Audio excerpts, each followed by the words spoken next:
Здравствуй, дорогой зритель нашего канала. С тобой Твайлайт.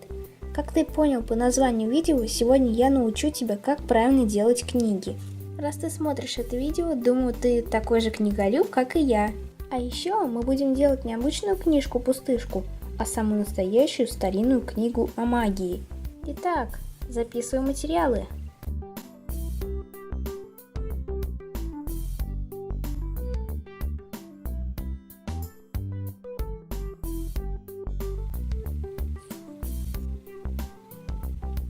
Все подготовил? Ничего не забыл? Тогда можем приступать к работе. Первым делом нам нужно нарезать страницы для книги, желательно одинаковых по длине и ширине. Но если ты немножечко промахнешься с размером, не страшно. Всегда можно подрезать лишнее. Время склеивать страницы. Нет-нет, только не клеим. Иначе книгу будет неудобно открывать и писать в ней.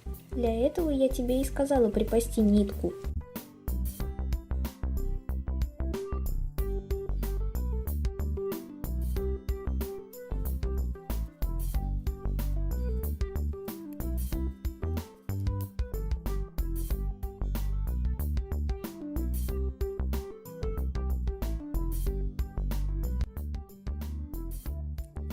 Как интересно, раньше жили пони без степлера. Они валяли нитки из корней трав. Но у нас до того сейчас дошло, нитки валять не надо. Странички будущей книги склеены. В книге нужно обязательно что-нибудь написать, иначе она не будет книгой. Все мы, когда выбираем книгу для прочтения, сначала смотрим на обложку. Она является неотъемлемой частью любой книги. А вот теперь берем клей. Да, обложка немного не подошла, но нам нужно, чтобы книжка выглядела небрежно. И вот, книга может похвастаться прочной обложкой, но она какая-то безымянная.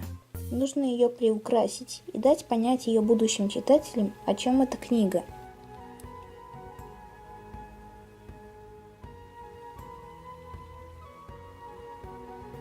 А также сделаем ей корешок, как его делали тысячи лет назад наши предки.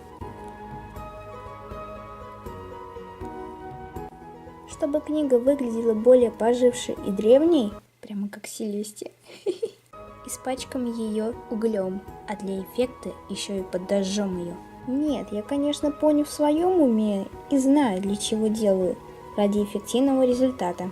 Мой дорогой зритель, если тебе меньше 12 лет и родителей нет дома, прошу не трогать спички и все, что производит пламя, а я постараюсь аккуратно подпалить страницы. Надеюсь, никто не пострадал. И вот, теперь рукописные мемуары кажутся более многолетними и извечными.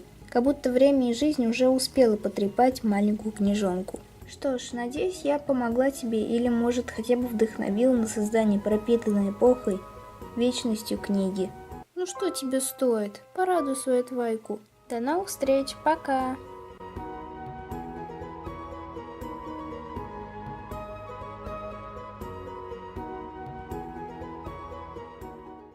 Тетя Дина меня прибьет.